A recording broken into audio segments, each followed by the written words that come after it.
everyone, my name is Kayla. Today I'll be sharing with you my final creative project for Women's 250 Sex and Gender in the Arab World. For this project, students were asked to engage in the Arab culture and world in an aspect of their choosing. For my project, I chose to try and make Kabsa, which is a traditional Saudi Arabian dish. Coming into this project, I had never even heard of this dish, never mind tried it or tried to make it. So this will be a first for me, so I wanted to document my experience cooking it and then trying it and my thoughts as well at the end. So just a little background on this dish. It does date back to Bedouin tribes in the Arabian Peninsula. It was a super easy dish for them to share with the ingredients that they had, and they were able to vary by meat and spices based off of what the seasonally was available to them. And even today, it's a dish that's often shared with families and friends. It's a dish to be shared. And so this dish does vary by recipe, as I mentioned. So I'm going to share my ingredients that I'm using, so that way you can kind of follow along through my video, and try it yourself if you're interested. So for the spice mix, I'm using saffron, cinnamon, allspice, lime, cardamom, and white pepper.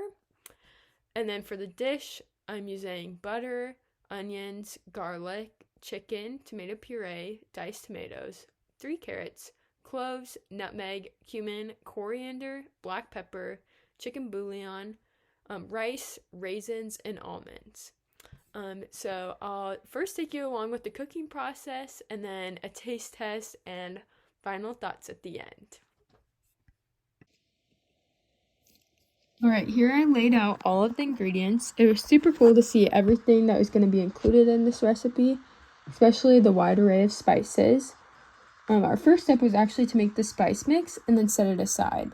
This included the saffron, cinnamon, allspice, lime powder, cardamom, and white pepper. Once we had that made, we started getting things going on the stove with getting our stock pot and melting butter at the bottom. Here I just included a selfie of my mom and I with the carrot and the onion, getting to chopping those up.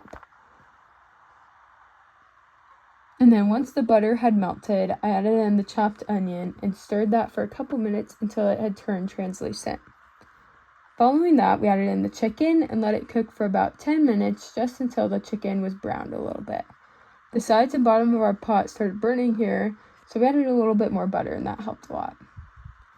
Here you can see as we added in the tomato puree.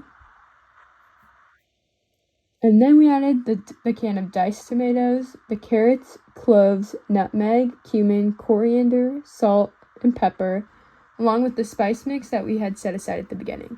Let that combine and cook together for a couple minutes, stirring as needed. Here we added in the 3 cups of water and the cube of chicken bouillon and waited until that reached a boil. Then we returned it to low heat and covered, let this sit for about 30 minutes, and checked at the end to make sure our chicken was cooked through. Here's a photo of us stirring right before we let it simmer. Then we added in the rice. Here's a photo as I'm pouring it in. We stirred and then let it simmer for another 25 minutes. Here's what our dish looked at the start of that 25 minutes.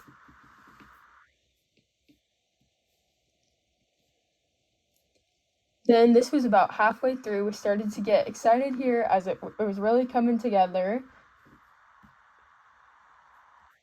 And then at the end of the 25 minutes, we stirred in everything again and then added in the raisins and then let it simmer one last time for about 5 minutes. Then we added everything onto our plate and placed on a serving dish and added the almonds on top.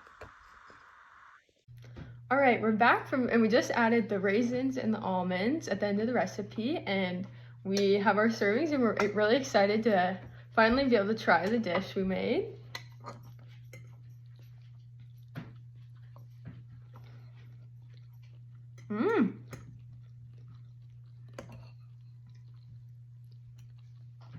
I really like it. What do you think? I like it as well. The spices are a different flavor, but yeah, I really like it. I was also initially a little worried about the amount of spices in it. I thought it might be too spicy for me, but I actually really like the flavor. And we also We cheated a little bit and bought store-bought, but we also got some naan to serve with it. We saw online that was also super popular to have pita and naan served with the dish. So we also got that to try too. But I think this is really good. Yeah, I like it a lot, and chicken's my favorite anyway.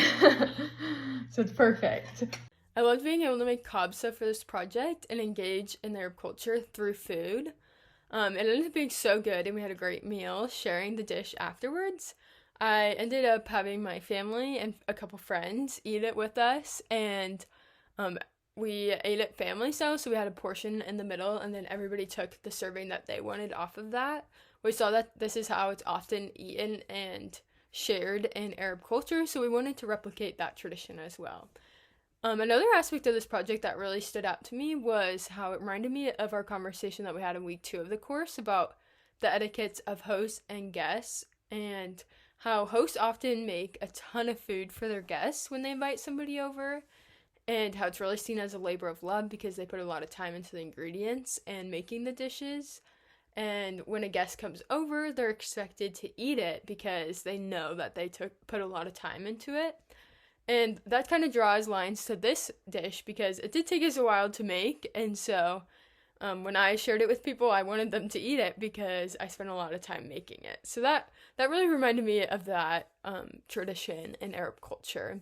But overall, I had so much fun making this dish. I'm even usually a kind of picky eater, and so I was interested to see if I would end up liking it, and I did. And so I'd recommend it for a lot of people. It's super easy to put the ingredients together and make the dish. It just takes a little bit, but it was super good. I would highly recommend to anybody wanting to try.